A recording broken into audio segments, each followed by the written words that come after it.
આપણા બધા લોકો જ્યારે પણ નાના હતા, સ્કૂલમાં ભણતા હતા, ત્યારે આપણામાંથી ઘણા બધા લોકોને ગણિત વિષય અઘરો લાગતો. અને અત્યારે જ્યારે આપણે મોટા થયા ને પછી આપણને એવું રિયલાઇઝ થાય કે ગણિત તો ખરેખર એટલું બધું નહોતું અઘરું. અત્યારે આપણને ફોરું લાગે. પણ આપણે મોટા થઈને આપણને એ વસ્તુઓ રિયલાઇઝ થાય કે જે ભણવામાં આવતું એ ગણિત કરતો તો અત્યારે આપણા જીવનની અંદર જે સંબંધોનું ગણિત હોય ને એ સૌથી વધારે અઘરું હોય છે. કારણ કે ઘણી વખતે ઘણા બધા સંબંધો આપણા જીવનની અંદર આપણા પોતાના સંબંધો એવા હોય કે ના આપણે એમને સમજાવી શકીએ કે ના એ લોકો આપણને સમજી શકવાના. બરાબર. તમે જુઓ ઘણી વખતે સંબંધોની અંદર એવું થાય કે તમે કોઈના પાસે ગમે એટલો સમય આપો, ગમે એટલા ઘસાઓ, રાત દિવસ એક કરી નાખો, પોતાની કોઈ પરવાહ ના કરો, પણ સંબંધોની અંદર આટલું બધું ઘસાયા પછી પણ અમુક વખતે અમુક લોકો આપણને એવું રિયલાઇઝ કરાવી દે છે કે સારું એવું થાય આપણને ઘણી વખતે મનને એવો વિચાર આવે કે કોના કરતાં તો આપણો આ સંબંધ ના હોય, અમુક વ્યક્તિઓ આપણા જીવનમાં ના આવ્યા હોય ને તો કેટલું સારું. અને આ વસ્તુ છેલ્લા પર થાય. સારું ખબર નહીં પડતી હોતી કે આપણે આટલું બધું કર્યું, આટલું બધું ઘસાયા તો પણ સંબંધોનો સરવાળો તમે જોજો મોટા ભાગે કે જેવી રીતે ગણિતમાં દાખલા આપણે લોકો ગણતા એમાં બહુ બધો પ્લસ માઇનસ સરવાળો કરતાં છેલ્લા ગમે એટલો આવડો લાંબો દાખલો ગણીએ ને ગણિતની અંદર તો છેલ્લા એનો સરવાળો જેનું રિઝલ્ટ આવે 0 આવે. એમ ઘણી વખતે પણ એ ગણિત પણ અત્યારે આપણને હાલ સમજમાં આવે છે કે સંબંધોનો સરવાળો છેલ્લો શૂન્ય હોય છે. તમે જાતે જ જોઈ લો કે તમે કોઈના પાછળ ગમે એટલું ઘસાયા હશો, ગમે એટલો સમય આપ્યો છે, કોઈ વસ્તુની પરવા નહીં કરી હોય તો એ વ્યક્તિઓ ઘણી વખતે આપણને એવું કહી જ હોય કે તમે તો અમારા માટે કર્યું જ છે શું, તમે તો અમારા માટે કોઈ નહીં કર્યું. હવે આપણે આ સંબંધોનું ગણિત કે આપણે એમની પાસે કેટલો સમય વેડફ્યો છે, કેટલા ઘસાયા છીએ, આ ગણિત એમને કઈ રીતે સમજાવવું. નથી આપણને સમજાવતા આવડતું કે નહીં લોકો સમજી શકતા. આ જીવનની વાસ્તવિકતા.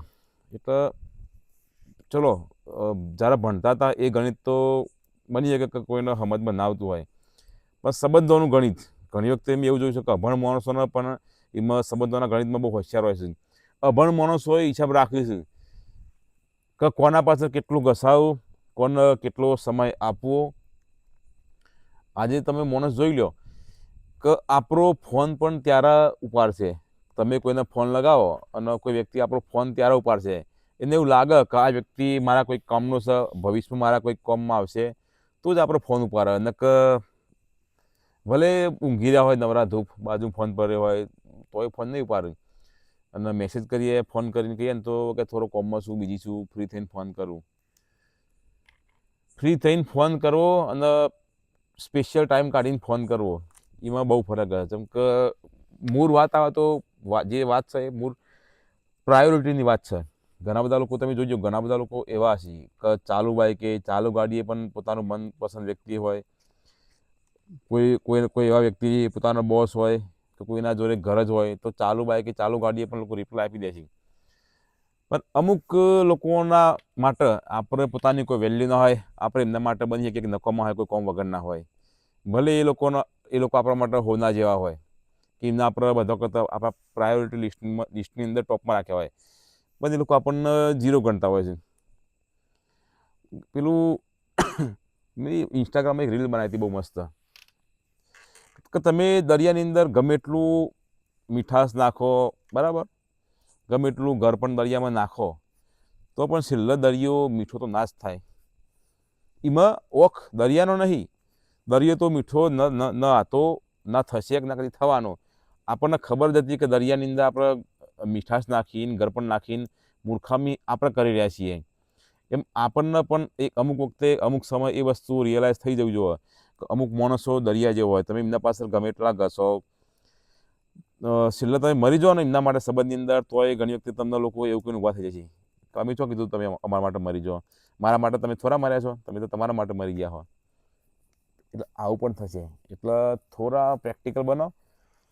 બાકી તમે બધા લોકો હોશિયાર જ છો અને જેટલા બી લોકો આ વિડીયો જોવો, બરાબર, એ બધા લોકોને હું આ જે વાતો કહું છું એ તમને બધા લોકોને બહુ જ સારી રીતે અનુભવ હશે. હું એવું નહીં કહેતો કે તમને ખાલી ખબર હશે, એક જાણતા હશો. અનુભવો છે. અને હું મોસ્ટલી એકાંતની ડાયરી ચેનલની અંદર આપણે નહીં કોઈ મોટિવેશનલ સ્પીકર, નહીં કોઈ સાધુ સંત સંન્યાસી, કોઈ મહાત્મા, તમારા જેવા સાદા સિમ્પલ માણસ છીએ. પણ એકાંતની ડાયરી એટલે કે ઘણા બધા માણસોના મનની અંદર અમુક એવા સવાલો હોય કે જે લોકો ના કોઈને કહી શકતા હોય, મનની અંદર અંદર ઘૂંટાતા હોય. તો ઘણા બધા સવાલો જીવનની અંદર એવા હોય કે જેના કોઈ જવાબ ના મળતા હોય. તો હું ટ્રાય કરું છું કે જે સવાલો, જે મૂંઝવણો લોકોના મનની અંદર હોય એના વિશે આપણે ચર્ચા કરીએ. જો તમે લોકો અત્યાર સુધી આ વિડીયો જોતા હોય, તમારા મનની અંદર પણ કોઈ આવા સવાલ, કોઈ મૂંઝવણ હોય, તમે લોકો કોમેન્ટ કરજો. હું તમારા સવાલનો 100% તમને જવાબ આપીશ, બરાબર. બાકી એટલી વસ્તુ મગજમાં યાદ રાખજો કે સંબંધોની અંદર બહુ ભોળા ના બનવું, બહુ મૂર્ખ ના બનવું. બાકી વગર ટાઈમે કોઈના બોલાયા તમે ફટાફટ દોડીને જતા રહો તો હમણાં વ્યક્તિ તમને નવરો દુઃખ સમજશે. આ તો નવરો છો, આનો તો શું કામ છે કે ગમે ત્યારે બોલાવીને દોડ્યો આવે. એટલે વેલ્યુએબલ બનો, અવેલેબલ ના બનો. હંમેશા તમે જુઓ કે મોટા મોટા નેતા હોય, કલાકાર હોય, એ એમના જે ટાઈમ હોય, ટાઈમથી થોડા લેટ આવ અને સમય પહેલાં થોડા જતા રહે. એટલે પોતાની વેલ્યુ સમજાવો કે ભાઈ પોતાની જાતના ભલે નવરા દુઃખ ઘેર જઈને ઊંઘી જ ના જતા હોય કે ઘેર જઈને મોખો મારતા હોય, પણ તમે જોજો પોતાની જાતને બહુ બીજી બતાવું. એટલે આ લોકો આપણને શું શીખવાડે છે કે હંમેશા બધા માટે તમે અવેલેબલ ના રહો. તમે થોડું ઘણું લોજિક લગાવો, થોડું ઘણું ગણિત લગાવો, થોડું ઘણું વિચારો કે તમે જેના પાછળ ઘસાવશો, તમે જે વ્યક્તિને જેટલી બી પ્રાયોરિટી આપો છો, શું ખરેખર એ વ્યક્તિ આપણને એટલી પ્રાયોરિટી આમાં આપે છે?